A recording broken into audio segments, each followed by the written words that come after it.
It was in Greek mythology that man first attempted to break the bonds of Earth. Icarus, son of Daedalus, took to the skies on wings of wax, but flew too close to the sun and fell into the sea.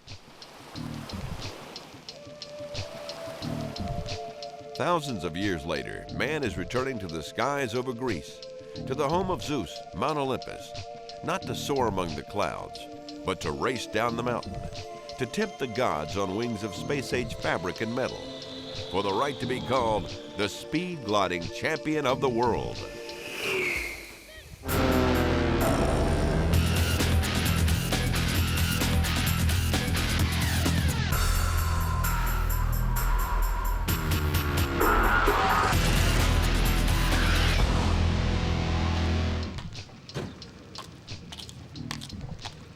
In the small rural town of Kalevia, at the base of Mount Olympus, the best pilots in the sport of speed gliding have gathered to engage in the ultimate test of pilot skill and courage.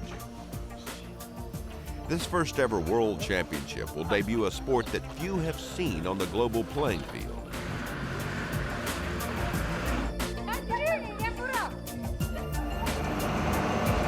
This competition would not have been possible 30 years ago.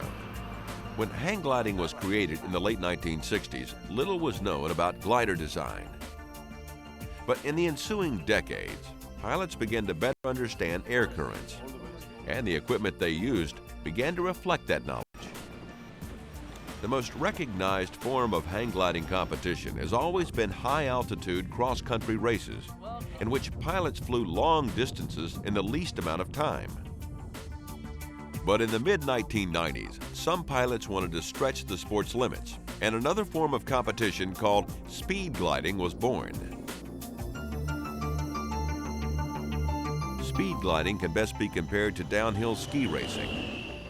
There are pylons to navigate and altitude control gates through which the athletes swoop as low to the ground as their nerves will allow. Speed gliding pilots are never more than 200 feet above the terrain, and usually much less. Teams from 7 countries have come to Greece to compete, the largest coming from the United States.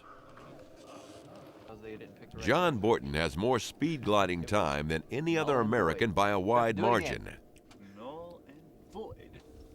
Intense and methodical, he is one of the favorites for the gold medal. The sensation of flight gets greater and greater the closer you get to the ground. When you're 2 or 3 feet off the ground, going 80 miles an hour, it's a lot more of a sensation of flight than being at 30,000 feet in an airliner, and that's why I do it. Possessing the ability and courage to fly close to the ground is critical to being a good speed glider. So it is no surprise that most of the American team has glider experience racing on sand dunes. G.W. Meadows is one of those pilots. As a hang glider importer living in Kitty Hawk, North Carolina, he's flown from the same dunes as the Wright brothers, but was a convert to speed gliding after his first flight. Most of the hang glider pilots in the United States think that we're nuts to do this, to do speed gliding, because you're flying so fast, so slow, so close to the ground. And, you know, hang glider pilots spend so much time getting high and going somewhere. And when I dream of flying, I'm always just contour flying the ground. And so that is what this does for me. It's like dream flight. Although all glider wings, including the one Meadows uses, share the same basic design, the real talent comes from how well a pilot can steer it through and above the various gates. And it is not a skill that is easily learned. It takes years to become an accomplished glider pilot in a sport where any wreck can mean serious injury or even death.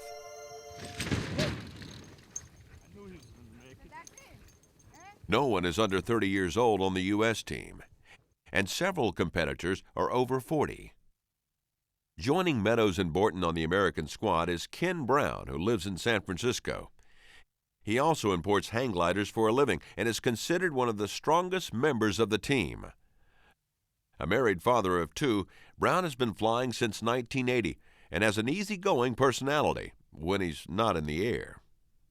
I think the only time I ever had a flying dream was before I even really flew. I walked out in the front yard of the house and just basically levitated up, and I remember this wing over my head, and then just watching the city appear, and then the whole of the West Coast, and then all the U.S., and then I think I came down in the East Coast somewhere. It's fantastic. Brown will have less of a view while in Greece, as his flight plan will keep him fairly close to the ground. The Mount Olympus course will vary slightly each day of the competition and is basically 4 miles long with a 3,000-foot drop in elevation. Not a bad launch. And away we go. Speed gliding is the act of taking a hang glider around a closed course in a fast time. Normally we don't have wind and lift. Today we have wind and lift. When you pull the bar in, you go faster. Let the bar out, and you slow right down. Move your weight to the right, and the hang glider goes right.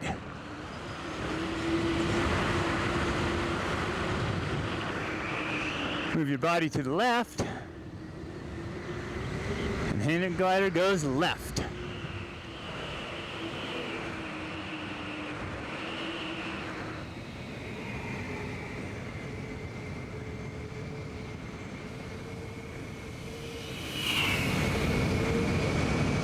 And lower to the ground is what speed gliding is all about. We have altitude control gates that when we go through them, we get our score. A little bit of turbulence today, as I said, and so we correct for it. We just lost a lot of altitude. Very fast. Here's our next control gate. During their run, the fastest pilots will reach speeds of up to 85 miles per hour, while occasionally flying 3 feet or less off the ground. It is clearly not for the faint of heart.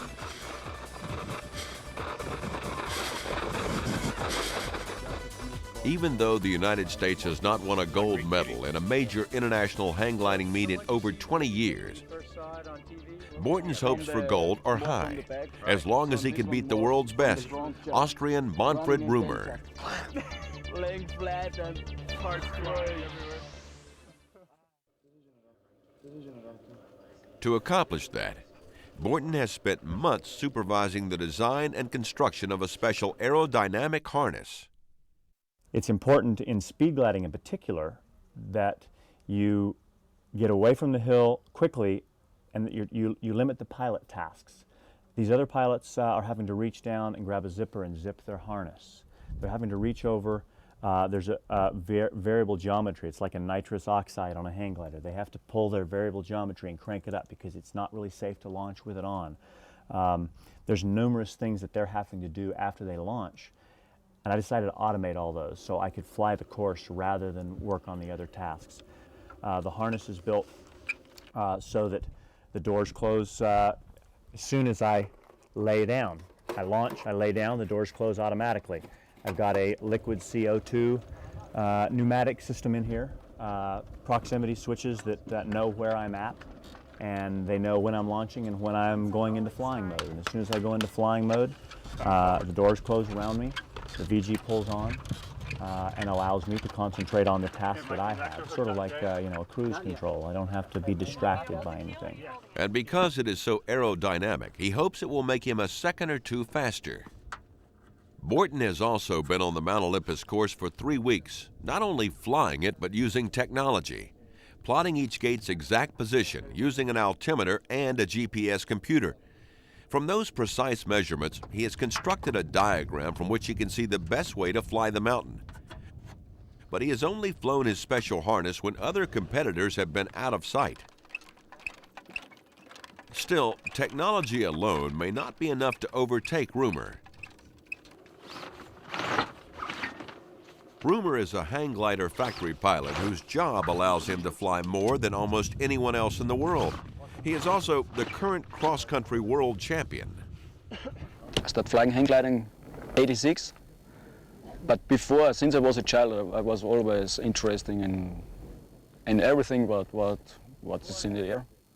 So I built some model aircraft, threw them in the air, but I never had the opportunity to start hang gliding. I saw it in television sometimes, and that was real fascinating.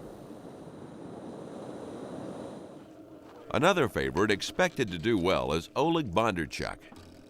The Ukrainian won the Mount Olympus pre-Worlds and is also a factory pilot. But he is not the only contender who has seen this course before. New Zealander John Smith also flew in the pre-Worlds and is coming off a speed gliding win in Rumer's home country.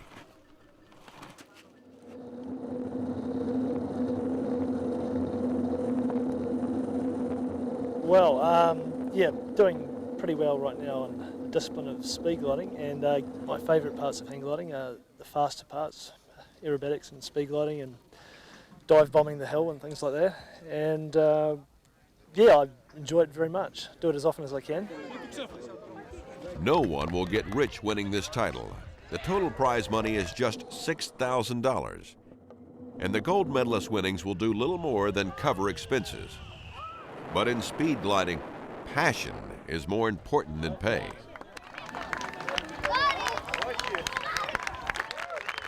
I guess human beings have got a gland inside them that nobody's discovered that needs to be filled up by taking risks. Okay? You take risk out of life and someone will find something risky to do. It's as simple as that. Certain people in the world need to take risk. They need it like they need bread. These guys are those guys. They don't have to do it, they want to do it. They're doing it here for no money. They want to do it because of the buzz. That buzz is different. It's really different. The buzz is mixed with some first-day jitters as the World Speed Gliding Championship gets underway. Each pilot hopes that for the next 6 days, Zeus, the god of justice and hospitality, will favor him. There are 2 ways to win a medal in this event. The first is through the team event that pits nation against nation. Only the 2 fastest times from each squad will count toward determining the team score. The other competition is for the individual title, and there are 20 pilots hoping to win the gold medal. Let me tell you the rule changes or the rule clarifications. Most of you perhaps have read. We are not throwing out your lowest score. There will be no throwing out of scores. Now, on this, the second rule clarification or change is this. The competition director explains an overnight rules change at the launch site. Times from every round will count. There are no throwaway scores. It is only within the last 24 hours that other countries' competitors have seen Borton's harness for the first time. 135000. It's going up and down. Got the keel, Jamie? As it makes its competitive debut, everyone is intrigued. Unlike the other pilots, Borton cannot prepare to fly by himself. There is literally a checklist to follow for strapping him into his high-tech pod. Hole 1. Hole 2 isn't quite set in. Safety pin, duct tape. I can't let go of the keel unless you got it. Pilots must generate enough foot speed to get airborne. The first launch site is on a shallow slope and is the only one on which Borton has not tested his innovative harness. Borton is among the last to launch.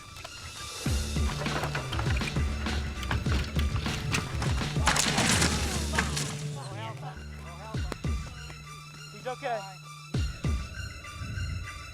Though he is moving, no one is sure how badly Borton might be hurt.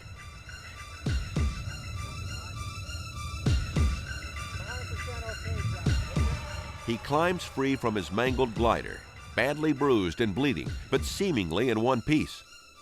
All told, the launching mishap cost Borton $12,000 in wrecked equipment. Well, I think we'll be ready for round 2. For Borton and his girlfriend Jamie, it is an all too real reminder of the sport's dangers. Though he walks away, a year of preparation has been wiped out in 4 seconds. Harness comes down fairly low, and I got a bit behind, and I couldn't get my legs up to take it. Oh yeah, I'll be in the harness, and I'll be in tomorrow. Oh, I don't think there's anything wrong with my glider other than the broken wires, which I can replace. I don't really want to mess with that much. Yeah, don't worry about it. I mean, I'm out of the running for the championship, but I can still turn some fast times. You still have the team pilots. It is a sobering moment for the U.S. team. Thanks. Its most experienced pilot is eliminated from individual medal contention and may have also seriously damaged the team's hopes for gold. Rumor, with one challenger already eliminated, launches successfully. As one of the world's best pilots, no one expects him to make a mistake by cutting a pylon or flying too high through the altitude gate.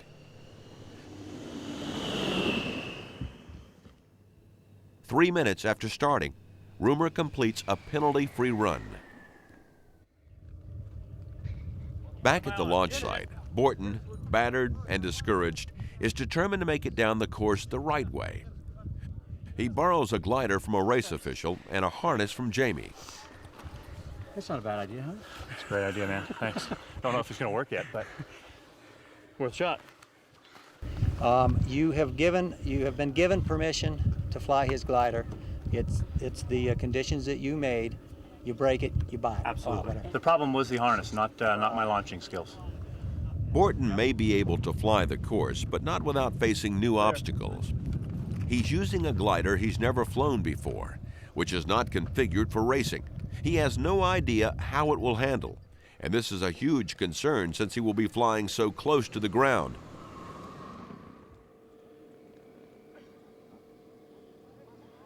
To add to the challenge, he's already incurred a time penalty for launching out of sequence. He gets to the finish line safely, but is hopelessly behind the unofficial first-round leader, Rumor. Though Borton has already lost any hope for an individual medal, he has gained the respect of his peers. I was watching his crash, so I just thought, well, this guy is out. I seen him landing. I just thought, well, he's a real man, you know, if he has the courage and the ability to fly after crashes. It's very good. Borton's crash is worse than he first thought. He knows the harness is a total loss, but the special pneumatics inside the glider are also damaged beyond repair. Yet he can still find a silver lining in his disaster. We all know what can happen on a blown launch. Oh man. People wonder why I'm smiling. I'm smiling because I know what can happen on a blown launch, and it didn't happen to me. It was just, here's Formula One hitting the wall, man. That's right. Stuff flying everywhere. Your hats falling up. It's like, oh boy, it's good to see you. I just saw the aftermath. He saw the debris, pieces and the parts. debris field spread out 50 feet down the launch field. Oh man, I tell you, right now there's not a twinge of anything but, damn, I'm lucky. And I'm gonna smoke him tomorrow. Borton's decision to abort the launch may have saved his life, and he knows it. Oh, man. But in the coming days, there will be an even more unpleasant surprise. No, I think I'll...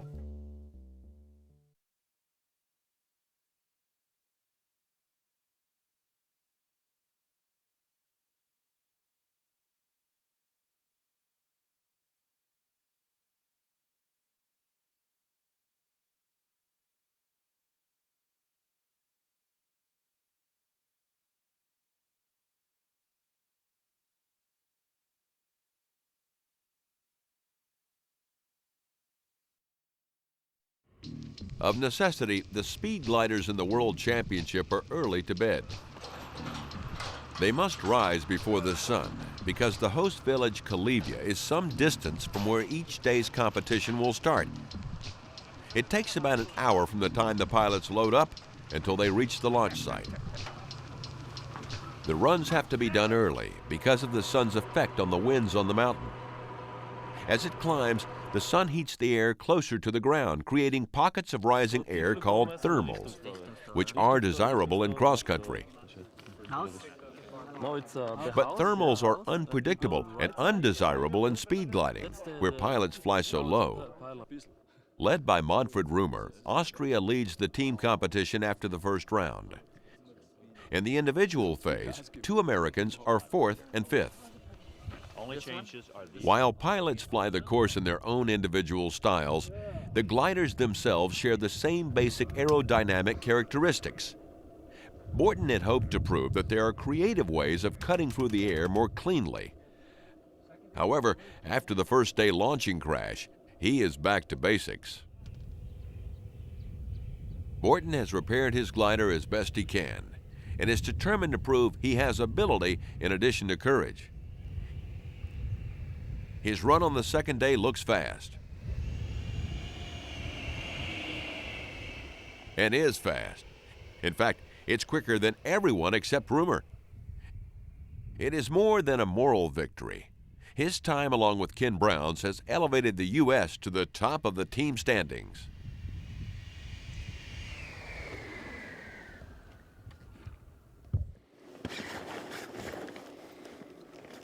Speed gliding is so new that there are no experts. What is known is that the heavier a glider is, the faster it will go. To try to maintain a competitive balance, the sanctioning body for all hang gliding, the FAI, has a formula for how much a speed glider can weigh based on its wing loading. Most of the competitors are actually under their allowable weight. The harness they wear also has a weight limit of 20 kilograms, or 44 pounds. The U.S. team is not only the biggest, it is also the best organized. Okay, Jen, Steve Alfred is in the air. Calculators and two-way radios provide nearly instantaneous results to pilots as they complete their runs. The third round has a 360-degree turn in it, which some competitors like and some don't.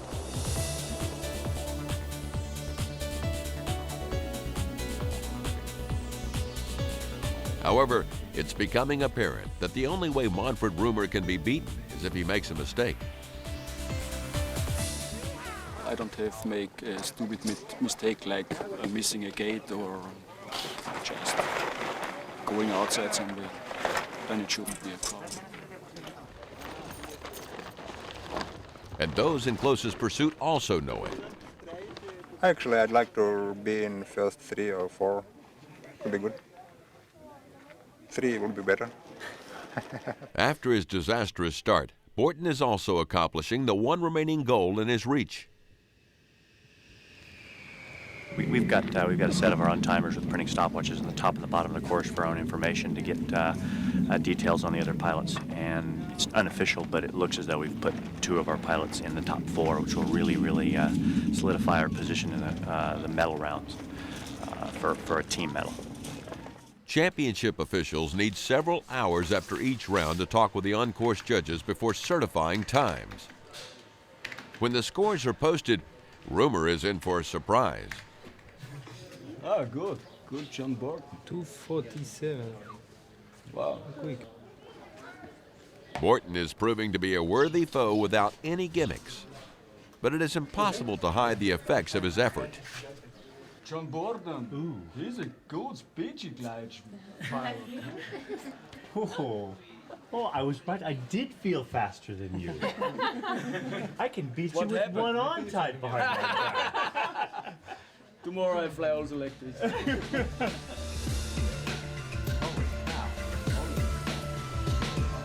In the 2 days, Borton has gone head-to-head with Römer using his own equipment. The American is 2 seconds faster. However, the U.S. team is about to be shaken by 2 developments no one could predict.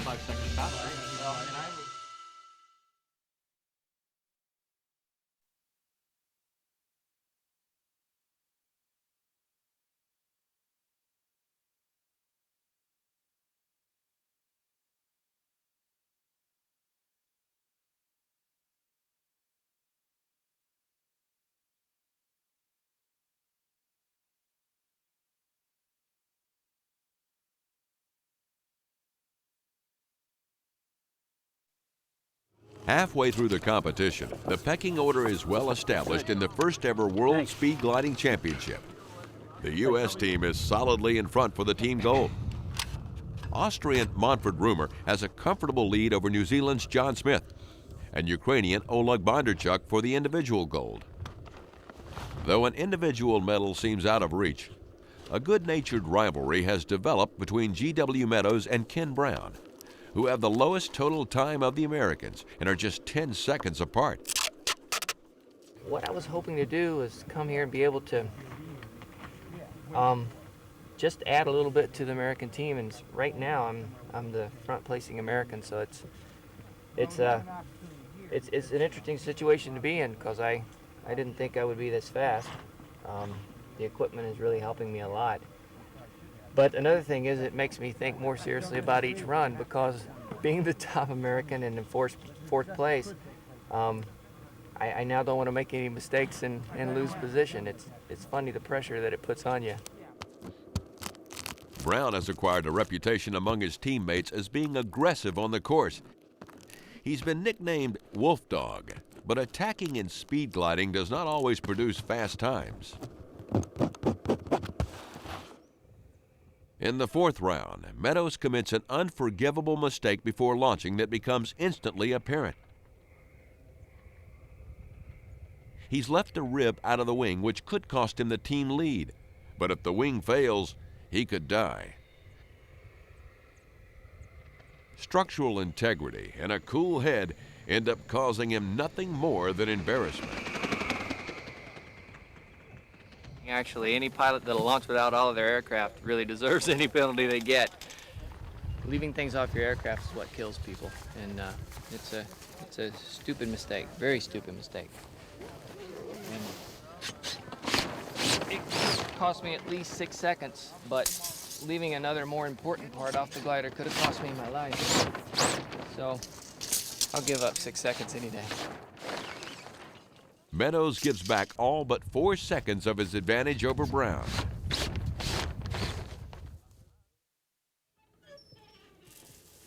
On the next to last day, John Borton and a chastened Meadows leave early for Mount Olympus.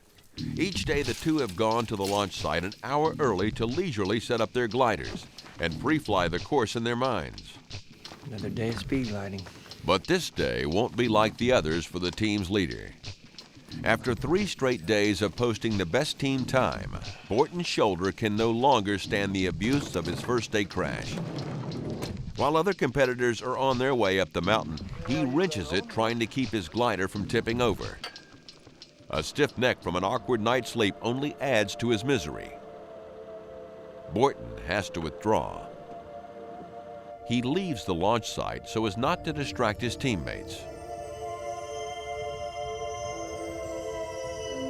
Meanwhile, the 360 turn is back in, but this time it must be flown in the opposite direction to earlier rounds. Do a right 360, come out of it, and go through the gate. So, yeah, it's a different turn today, and it's a turn I haven't practiced, so I've been practicing in my mind a bunch.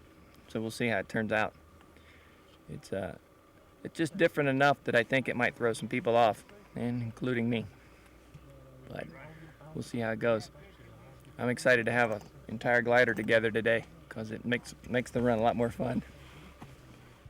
Brown has to pick up 4 seconds in the last 2 runs to earn U.S. team bragging rights. But Brown has made a mental adjustment in his flying. He's being less aggressive.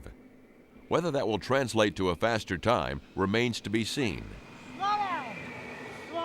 Meadows is unaware of his teammates' change in tactics. He checked over his glider several times before his run to be sure no part was missing. Peace of mind is necessary to totally focus on his flying.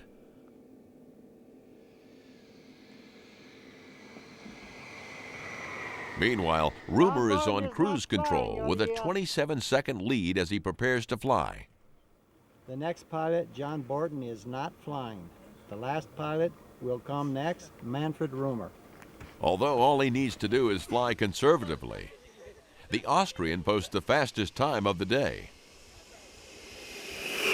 Even without officially knowing his time, Brown is exhilarated by his run. Was doing something that John Borton had told me he was doing yesterday, which is after number 8 control gate, just really making sure that I slow down and keep the glide. If you don't, you end up having to slow down too much. So I was literally screaming at the top of my lungs, slow down, don't race, don't race. And I hope the judges there don't think I was yelling at them, because I was just talking to myself just to get myself to slow down. And it helps because I was able to come through the next series of turns with more speed. So my run wasn't one of my best runs. We had the right hand 360 thrown in there, which is actually a 270-degree turn. And I hadn't practiced it at all. In fact, I hadn't really thought about it. And it allowed Kim Brown to get a second on me today. So going into the last day, I'm 3 seconds ahead of him. So it's going to be close. That makes it nice and suspenseful. Race officials determined that Brown and Meadows have run identical times, so the margin remains at 4 seconds. With the 6th and final run still a day away, John Smith is already plotting his strategy to maintain his position in the medals. Currently second, I believe, and O-League is very close behind, only 3 seconds, so got to go hard. Trailing Smith by such a small margin, Bondarchuk can still win the silver medal. Though Borton is out of the competition, his teammates understand the effort he has made. I could cry for the guy. I mean, we've all put a lot of work into this, but he's gone so much further than any of us in preparing. And the first day, the crash, the first day was devastating, but he did such an awesome comeback from that to race against Manfred and really showed that he's got the medal. And but he did injure his arm, and it was a wise move for him to drop out. The leader, Manfred Rumer, is flying only as fast as he needs to.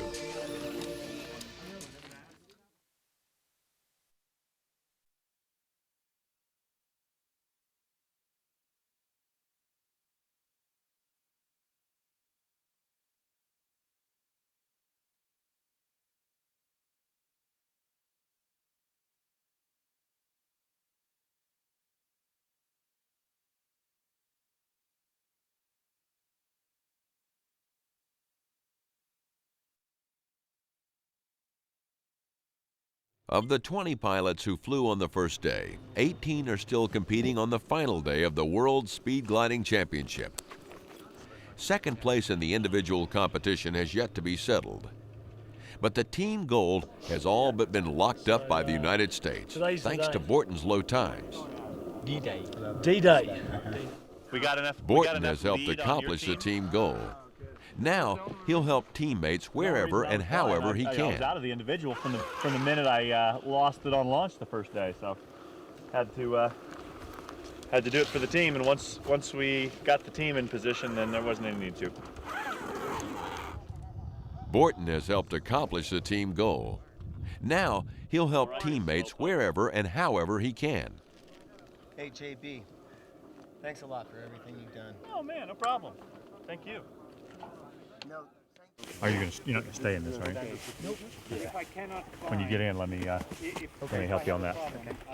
Because if you stretch it down too far, it just bunches up behind the shoulder line. That might be a second. Quarter of a second. A second. I'm learning how to fly fast. It's the last day of the World Championships. He needs to get serious. I need to pay attention. But his laughter is an attempt to hide tension. I need to turn it on. You know, I've not been very serious about this the whole time, and today I'm only 4 seconds behind. I mean, ahead of Kim Brown, who's just knocking on the door right behind me, and I'd like to finish in front of him. You know, it's just normal competition. I think I'd like to finish in front of him, so I'm making small adjustments to the equipment to try to cut down on a little drag here and there. So I think if I run a really good line like I have been, I should be able to stay in front of him. But he's a really good pilot, really good. So we'll have to see how it comes out. I'm excited about it. A clean glider is a fast glider. Yeah, get the dust off. It's very dusty here. Brown has been the team's free spirit throughout the week. What I'm going to do today is I'm going to fly the course cleaner than I've ever flown it before. I'm going to make no mistakes. I'm going to fly fast. I'm going to fly conservative in the areas I need to, and pick up 5 seconds on them today. That's the strategy. The winds toss a wild card into the final day. They are higher than they have been on any other day and appear to be coming out of the wrong direction for a safe launch. If it's 90 degrees there on the ramp, it's like zero wind. I won't launch people, balance it up with zero wind. But you'll launch a 70-degree launch cross? 70.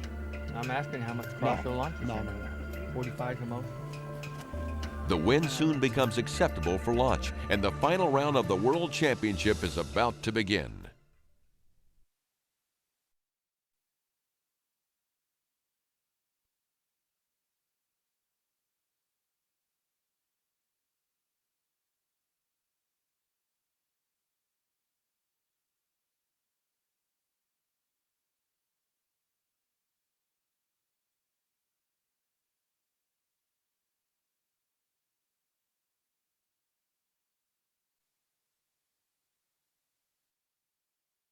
Zero right now on all. Each pilot is approaching this last run down the mountain in his own way. It's a good launch. It's a good launch for these conditions here. It's a good steep ramp, clear on both sides, so as we saw the last guy that went off, he can drop a wing and still fly through it. It's going to be a good course today. Got good conditions. We'll all get out of here in good fashion, so looking for a good time. The competitors start later than usual because of the shifting winds. That means the course will be bumpier than in past days. Competitors don't like that for several reasons. One is obviously safety. The other is that the pilots would prefer to outfly each other and not have inconsistent conditions affect the outcome. Brown takes to the course knowing he has to fly his best to pass his teammate. He knows overtaking Meadows is possible. Brown has already flown 6 seconds faster than him earlier in the championship.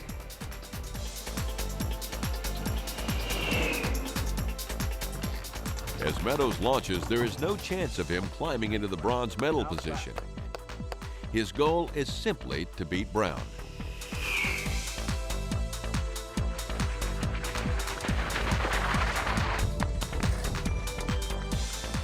Oh boy, what a run. It was good. It was good. A little bit turbulent at the end there with some, where's the scale? Scale? I don't think I caught GW though. He had a fast time, I can see it there. It was a very rowdy run today. Very bumpy air. But it's hard to tell when the air is so bumpy. It's very difficult to tell how good a line you ran. Had to do a lot of maneuvering of the glider because the thermals were coming up, but we'll see. We'll see how the scores come out. Incredibly, for the third time in the event, Brown and Meadows have identical times in their runs down Mount Olympus. Rumor is so far ahead that he only has to get down the mountain without mishap to clinch the championship, which he does.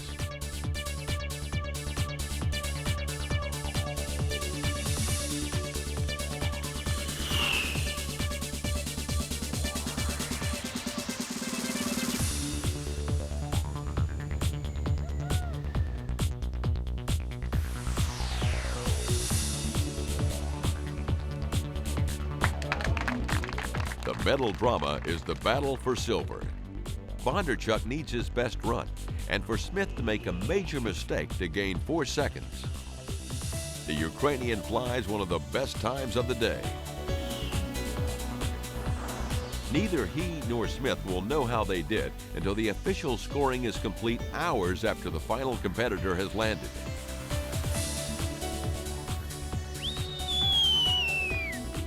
I'm feeling good. Competition is finished. and I hope today I got him. I don't know actually. It was a good run. A little bit bumpy. We were a little bit late. That's okay. Yeah, it'll be interesting to see what the final time is. It felt quite good, but a bit bumpy on the course, a little bit turbulent, but yeah, it felt pretty good, not too bad. So I've only got 3 or 4 seconds more than that, and I'll be suitably impressed. Yeah, pretty happy with it all. Yeah, I couldn't have done much better there. Better turns out to be the best of the day, and Smith clinches the silver medal. Well done. With the final day safely flown, the competitors can truly relax for the first time since the World Speed Gliding Championship began.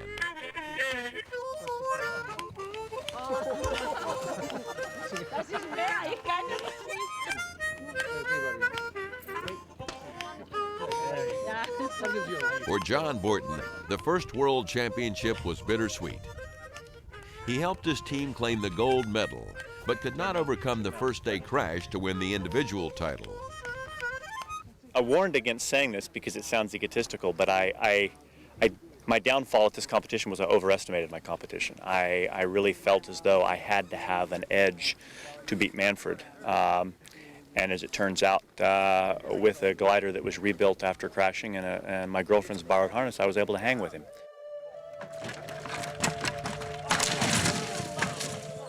When I arrived here, a lot of the pilots didn't know me, and they saw my equipment, and I'm sure a lot of them thought I was a geek with gear. And I guarantee you, after the first launch, when I didn't get off the ground, I was a geek with gear. And I was determined to come back and show them that I was a racer, and one of the best racers around, I believe, and turned the fastest time of the meet. I'm pretty happy with that, and kind of made a statement. They'll know who I am next time. Upon his return to the United States, a medical exam will reveal a torn rotator cuff that will require surgery.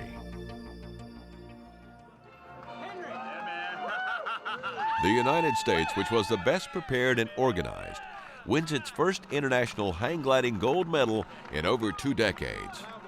The individual medals are evenly divided among 3 other countries.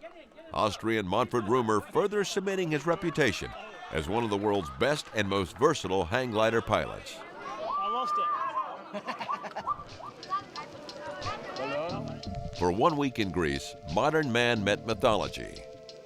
Each pilot in his own way testing Zeus as he experienced the adrenaline rush of racing through valleys and swooping low to the ground in the extreme expression of hang gliding. Daedalus would be proud.